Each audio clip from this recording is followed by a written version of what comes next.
Hey guys, and I'm on with these people. The entire reason this video exists is because of me. Oh boy. And also kind of because of the fact that I'll get actually more reasons I'll get into later. But Hey, can you turn your camera on? oh shoot. I thought it was on, that's weird. Oh, that's why it's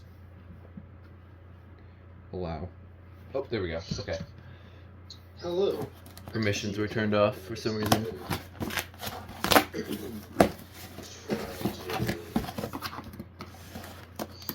This is a national tragedy. Alright. Oh my god, it's an old stock. Hey, oh boy. You're gonna like it, Ethan. You might know what this is. I want to hear that.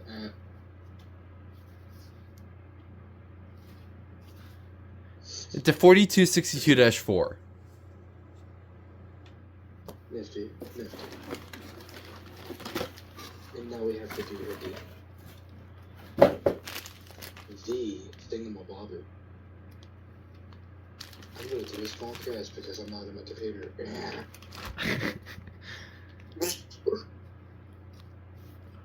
Here's the harness with 20 million wires.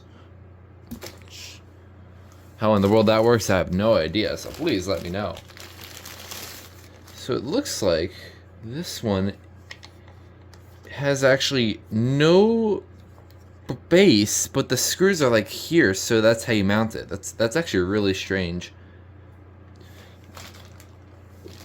I'm pretty sure one of those covers comes off. I'm pretty sure that It has to be. can come off. Maybe it like Twist off? it's it might be. Oh yeah, that's exactly what it is. At least I think. Yep. If I can get it off. Yeah, there we go. Yeah, that's how you mount it right there. Tag. There's the Is it 24 volt? yes. Alright, cool. I was right. 20 current rating 24 volts DC. These are incredibly rare smoke detectors. Yeah. I think only 3 or something like that people have had those, and that's not even considering, if I remember right, very rare smoke alarm doohickey devices. And funnily enough, these are actually made by, if I'm correct, these are made by Statitrol. So the same that made those SmokeGard 720s, 700s, etc. So this is a pretty unique detector. Yeah, they were manufactured for Simplex in the mid to late 60s, I think. I think those actually succeeded the whole... Because they're before the wiffle balls, but they're after the F3s. Yeah. But then again, Simplex didn't make the F3s, neither did Statitrol, so what? So by looking at this manual, I should figure out how to wire this up, if I even can. Yeah. Because these you are... should be able to hook it up to your system. Yeah. It should be easy to hook it up to. I don't know if the... Because I'm pretty sure all you gotta do... Because, like, I'm pretty sure all you have to do is just hook up the red and the black, or just whatever your power leads are, to 24 volts, and then you should be good, in theory. That's just me, though. Yeah, it appears to see what it says on this page of the manual. It does say red and black, violet, brown, all these. So yeah, there's 20 million wires. So Also, there's these, a little piece of tape over your harness plug as well. yeah, some of them. If those were cheaper, I would have snagged one, but I don't have the money, so... Oh yeah. I gotta wait another few thousand years to get one.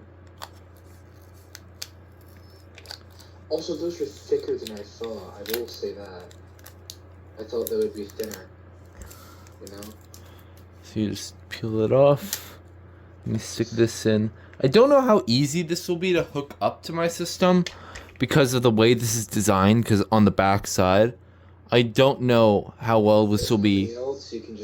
If nothing else, you can just get a thicker, like a deeper surface mount box, if nothing else. Yeah, it's probably what I'm going to need if I want to hook up. Like a deep, like, octagon box. Yeah. This is pretty much a novelty item. Eventually, I'll hook this up to my system when I get the proper stuff for it, meaning proper proper back box. Proper anything. So when I Can you use your college as a reference? Huh? yeah, I can. That's the other thing I was gonna bring up, because these same detectors, or at least something similar, they have these at my school in the stairways, as I recently discovered. Do they have like OEM surface mount boxes? Those are probably really rare. The old OEM surface boxes. I don't know how rare they are though. You're welcome, James. Certainly a really cool detector. They have to have used something that's standard. Yeah, like OEM. That's not what I meant. Well, OEM is original equipment manufacturer. I know. Alright. I was talking about something that, like, the whole industry uses. Oh, so you're just talking about like just standardized amounts and all that malarkey. Yeah, alright. Yeah, this will definitely be one of my rarest smoke detectors. You're welcome, James. It's definitely really cool. And yes, he confirmed this for me. I was gonna get one of these regardless, but I was finding the correct one, so he helped me out a little bit. And by correct one, I mean which one that would be compatible with like my system. Yeah, because there's the 4262-4, which is the one that he has, and then they also made a 4262-5. Those are more common, however, they were 120 volt AC. And also, by the way, this came from a seller that I just bought another super rare smoke alarm. Stay tuned. Yeah, they've got a bunch of rare toys. Yeah. But yes, this is one of the 2 items I bought from the seller. The other one is something I'm actually more excited for. It's a smoke alarm. So yeah, stay tuned for that. No spoilers, please. Aw, man, I was about to spoil it. Anyways, that was a quick unboxing video, and he's gone. Eager to depart. Anyways, that's gonna do it with this unboxing. And that will be it.